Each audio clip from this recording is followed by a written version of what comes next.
In this video, we're going to talk about rotation. Golf's a very rotational sport, yet so many of us struggle with rotating properly.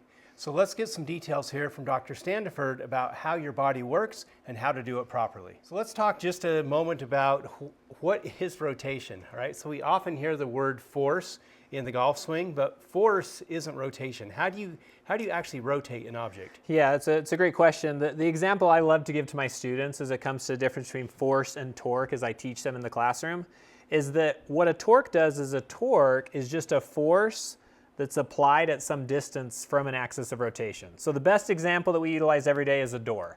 A doors swing on a hinge. And why do they swing on a hinge? Because I grab the door handle, I apply a force, but I'm applying that force at a distance to the axis of rotation.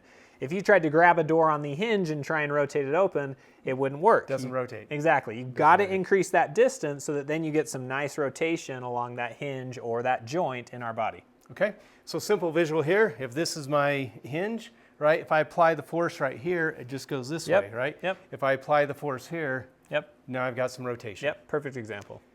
How does this equate to our bodies, right? The pelvis. How does your pelvis structure work to allow rotation of the trunk? Yeah, great question. So the femur is kind of a really interesting bone. So this is our thigh bone, okay? And the thigh bone's connected to the hip bone, right? We could sing the song. But as the femur comes up, it actually has this angle that actually sits it into the socket. We call it the angle of inclination. Okay. But basically what it means is the femur comes up and then it shifts a little bit and sits you into that nice socket.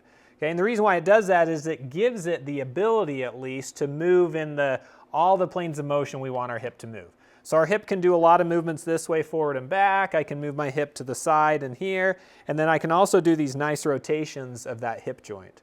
Okay, now in our world, I think we do a lot of movements of walking, running, jumping, sitting, standing up, where we do a lot of just this, right? We're doing just a ton of movement this way. I walk, I run. It's just a lot of this, down and up, and that's not how a golf swing works. Right. We talk a lot about ground force. Yeah. Okay. So if I look at a good golf swing, we see that the pelvis, rotates to the right and it rotates to the left.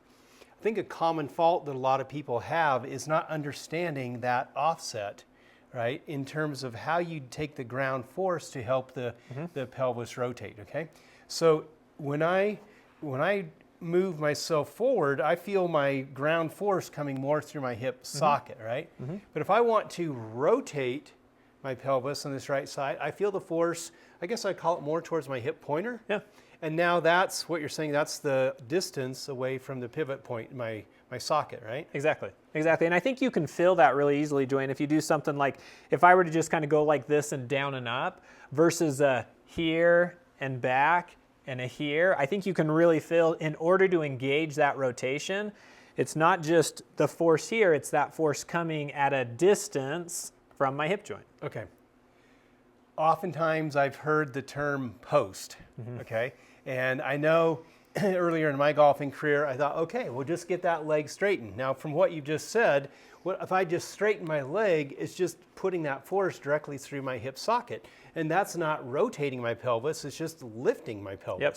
So if in my golf swing, my brain says, okay, post hard, get that left leg straight, I'm not turning, I'm just elevating my pelvis. Yeah. Right? And the hard part with that too is that the way that the femur connects to the knee and to the hip, when I straighten things up that way, it really prevents that joint and that femur from being able to move. It prevents those rotations. And so when you're thinking, hey, when I come down, I've got a post, what happens is you're really actively engaging these muscles. So these would be our quad muscles, right? And what those quads do is they straighten out that leg.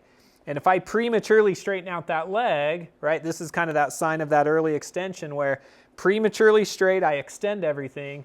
I've lost my ability to rotate. What's my only option now? Flip my hands through and hope that I time it really well. Right, because we know that the club has got to move around in an arc. So if my pelvis isn't rotating and my arms now are kind of stuck, and there goes the flippiness, right? Yep. And as we look at thousands and thousands of swings of our students, it's like I cannot think of an exception, right? If you do this early hip extension, and like you say, if you are really feeling your quads be the main driver, your wrist action through impact is going to be like this. And as we've discussed in other videos, now we've lost control of the angle of the face relative to the motion of the shaft, and your face to path is plus or minus. You don't know if you got a left miss or a right miss, and golf can be really frustrating. Yep. And so these muscles contracting hard is not my friend. yeah, I think you really have to, we use these muscles a lot, right? We live in a quad dominant world where these quad muscles they're helping us stand up, they're helping us walk, they're helping us jump. What we really need to work with is these muscles that kind of wrap around the outsides of the hip. So instead of just going straight down through the hip and being able to do this motion, we get these muscles that get this nice angle of pull that can create these nice rotations. And so this is where kind of sitting back into it and really feeling like, again, the glute med is a really good rotator, the glute max can be a good rotator. Really feel like you're engaging those muscles on the backswing and then doing the same thing on the downswing as opposed to just everything coming through the front. Really feeling those muscles here help pull that and rotate it open.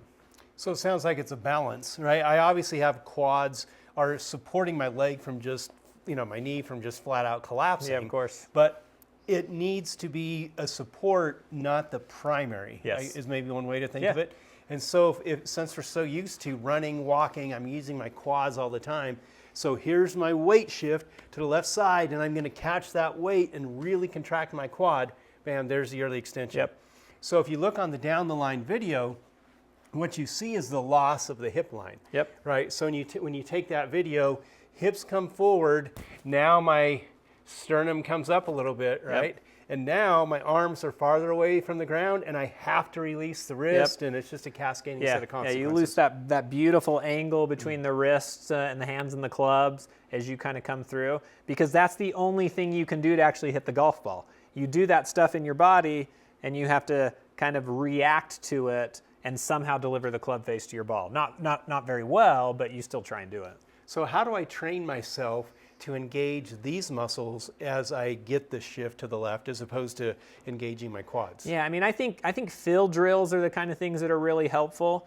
So again, because we spend so much time standing and sitting and doing movements this way, we feel that a lot. So I mean, even something as simple as just really trying to resist here with the force, feeling that force kind of come up at a distance from that hip joint, really kind of pulling back and pushing back, kind of engaging here. And right, your muscles are kind of cool because, like I always tell my students this, like, hey, if you want to feel what's going on in that region, just put your hand there, right? If I want to feel what's going on, wow, I can feel some things happening in that. I think we can do the exact same thing here where, again, feeling those kind of muscles, feeling some tightness occur in this region as opposed to only feeling the tightness there. I think those types of things can be really beneficial on a golf swing. Gym type activities where instead of just doing really this down and up type movements, but you're trying to do some rotational movements. Okay. I like one I just saw the other day with a professional golfer where they were doing, again, these like twisting jumps this way where they're really trying to kind of engage the twist down and then the jump up and turn. I mean, anything there where you're engaging and filling those rotational muscles. Very good. All right, so the moral of the story is you've got to use the principles of torque. Torque is force times the distance, right? So I've got to use the ground force as offset for my hip sockets, and the primary muscles that do that are not my quads, right? It's these that you feel, and you actually feel some exercises, you can feel that contract.